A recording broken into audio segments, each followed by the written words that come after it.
The Rams season ends with a shootout in Seattle. We'll shuffle through the wreckage and talk about the immediate future.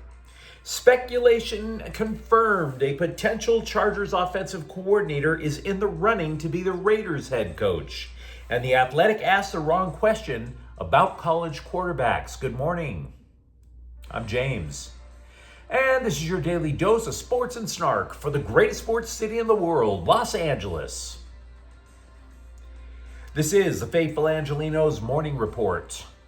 And don't let yesterday dissuade you. LA remains the greatest sports city in the world. It is January 26, 2026. Welcome back to the home office. If you like being in the know about LA sports, clickety-clack the like button. Clickety-clack the subscribe button. There's a notification bell. Hit that. It'll let you know when we drop an update. Sharing is caring. Let people know we exist. By all means, comment. We have an absolute ton to talk about in the scoreboard, particularly the NFC Championship game. Seattle 31, Rams 27. The Rams season ends in a thrilling shootout, just one win shy of reaching the Super Bowl. Make no mistake, these were indeed the two heavyweights in football. 3 games decided by less than a touchdown each, which makes the winner's edge indeed a razor's edge. So, what went wrong? Well, you kind of know, because throughout much of the year, we heard the phrase that the Rams were the most complete team in football. But then the narrative changed. If only the Rams could play special teams, they would be the most complete team in football. Hell, you might even remember that after LA lost in overtime at Seattle in week 16, where among the problems, the special teams gave up a punt return for a touchdown, they fired special teams coach Chase Blackburn. And yet the narrative changed once more. If only the Rams could play special teams and pass coverage, they'd be the most complete team in football. So, guess where the Seahawks benefited the most? Yeah, from Rams' lousy special team play and pass coverage. Xavier Smith fumbled a fair catch, his second muffed punt of the game, mind you, to put Seattle in position to take a 2-score lead in the second half, which they did when former UCLA receiver Jake Bobo caught a TD pass from former USC quarterback Sam Darnold on the very next play. And then the game just basically became a fireworks show. Both teams trading scores back and forth, where the Seahawks barely, and I mean barely, held off Stafford. But wait, you say, didn't Seattle have the best defense in the NFL? Doesn't defense win championships? Frankly, I'm going to dispute that notion, because Stafford and the Rams offense were absolutely up to the challenge. Stafford threw for 374 yards and 3 touchdowns. Puka Nacua caught 9 passes, including a terrific touchdown reception falling backwards into the cone, and 165 reception yards overall. Devontae Adams caught a touchdown. LA was just a wee bit shy of putting up 500 yards of total offense. Now, if you want to question McVay a little bit, that's fair, part of the job. For example, the Rams went for it on 4th and 4 at the Seattle 6 with less than 5 minutes to go, and the pass fell incomplete. Why not kick the field goal? Now, I would argue McVay knew deep down that Chris Shula's defensive unit was not going to get them a stop, which, by the way, was true, because Seattle took over and drained almost the entire clock with 4 more first downs. Secondly, Cooper Kupp was awarded a first down on a catch that appeared to be pretty damn close to not being a first down. Now, I've read multiple reports, and I can't confirm them, that the refs told McVay if he threw his challenge flag, he would lose. So, maybe McVay didn't coach the perfect game. Maybe circumstances weren't quite in his favor. And by the way, I mentioned the refs a moment ago. Everybody loves to complain about them, but they always resist throwing a lot of flags in the playoffs. They'd rather let the players decide it. So I'm not going to spend a lot of time complaining about them. There are goofy stats in sports. Stats that aren't really stats. They're just kind of weird notes. Stafford joins only 2 other quarterbacks to throw for at least 370 yards, 3 TDs, and no picks, and yet lose in the playoffs. So what that tells me, by the way, is that's on the defense. Because this leads me to the second big flaw. We already talked about special teams. What the hell was Chris Shula doing with his defensive play calls?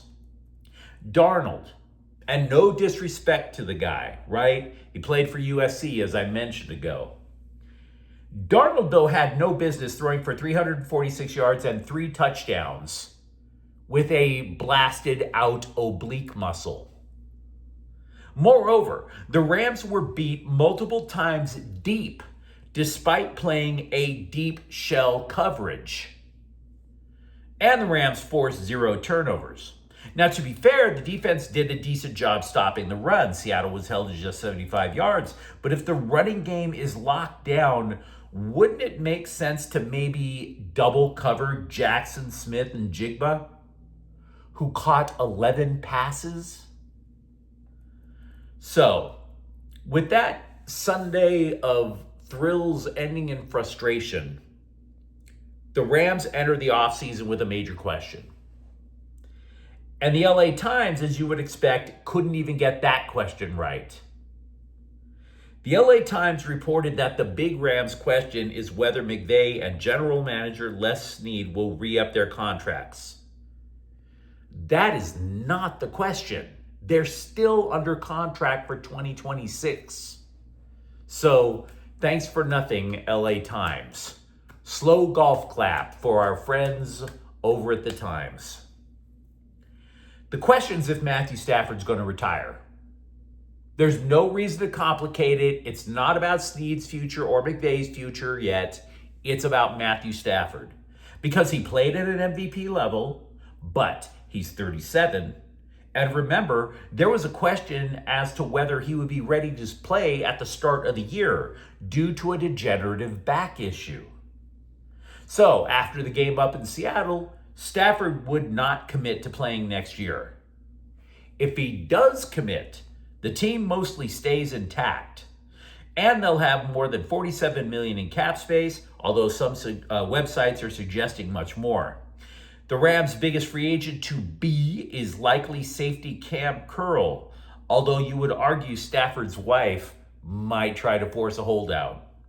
Moreover, the Rams have 2 first-round picks in the upcoming draft. Now, those 2 picks aren't going to be nearly enough to pry the number 1 overall pick in a trade from Las Vegas, if you're thinking about a successor to Stafford. But you could imagine them trading up if another quarterback makes an impression at the combine. The Rams should also consider upgrades at right tackle and corner. But aside from Stafford, the Rams have not been effective at special teams since John Fossil left the coaching staff in 2020. And furthermore, if Shula decides to leave for a head coaching job, I absolutely trust McVay to find a better successor in his cell phone contacts, even if it means he's calling Domino's for suggestions. So if you're a Rams fan, lot to discuss. Feel free to let me know what you think in the comments thread. Also yesterday, the Clippers blasted Brooklyn 126-89. Kawhi Leonard scored 28 points. USC edged Wisconsin 73-71. Chad Baker-Mazara scored 29. Meanwhile today, the Lakers are at Chicago at 5 and the Kings are at Columbus at 4. So, with that out of the way, and that was a lot, let's get to the news. Yesterday, we speculated that former Dolphins coach Mike McDaniel might be talking turkey with the Raiders about their head coaching gig, even though it has been widely reported that the Chargers' offensive coordinator gig is already his. So it's a head scratcher because McDaniel was also in the running for the Buffalo head coaching gig. Of those three jobs, Buffalo, the Chargers, the Raiders, I think it's fair to argue that the Las Vegas gig is the worst of all three, even though the Raiders have a head coaching gig to offer. And yet, NFL media validated our speculation last night. Of the three alleged finalists for the Raiders job, by the way, all of them coach offense. One will not be available to talk until after the Super Bowl. That would be Seattle offensive coordinator Clint Kubiak. The other was just made available, Denver passing game coordinator Davis Webb. So if you hear about Webb, say tomorrow or the next day, then yeah, McDaniel's going to head really quickly back to the Chargers. But he's still in the running. He hasn't pulled out of that assignment yet. By the way, a second media outlet heaped nothing but praise on the Chargers rookie draft class.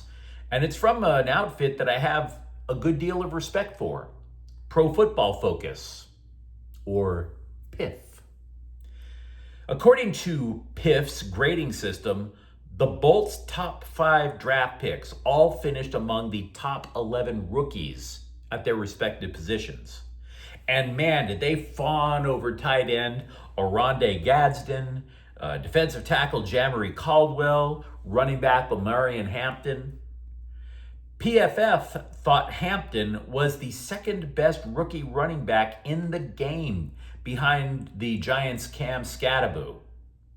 I don't have an issue with the rankings, but this was still not a good enough draft class because none of them could play interior offensive line. The Chargers addressed damn near everything except their biggest weakness. So, great that you found players. They didn't solve your problem. I have to get this out of my system. I enjoy reading The Athletic. I find their reporting to be far more credible than Inbred Bob's HotDodgerRumors.com. But even The Athletic can roll out a stinker once in a while. Here is a headline that is booty backwards. Why don't college football programs develop quarterbacks anymore? What? I hate to break it to you guys, but if I was the one writing that article, I would look at USC and totally flip the script. Why don't quarterbacks want to be developed while they're in college? That seems to be a little more accurate. Now, there could be any number of reasons. It could be the NIL money, immediate playing time. But quarterbacks now in college are every bit as impatient as any other position group, which is really troubling because quarterback is supposed to be a position of leadership. Caleb Williams and Jaden Mayava, both of them developed quite nicely with Lincoln Riley at USC. Quarterbacks who leave Riley, the returns aren't good. Maybe, just maybe, Miller Moss gets drafted. And good for him if he does. But he didn't exactly set the world on fire with Louisville. Maybe he gets drafted. Maybe Hassan Longstreet starts for LSU next year. Maybe. And maybe somebody will send out a search party for Malachi Nelson. No, guys, the question is not why can't college programs develop quarterbacks? It's why do they not want to be developed? But you let me know what you think in the comments thread. Talk to me, for example. What is your recollection of the Rams, where they went wrong and what they need to address? For that matter, are you starting to lose faith that Mike McDaniel's going to go to the Bolts? And if you enjoyed the update, don't forget to subscribe to Faithful Angelenos. We're talking LA sports every single day. Thank you for watching. I'm James, and we'll be back tomorrow. Faithful Angelenos is a Kian Corte El Queso production. Take care.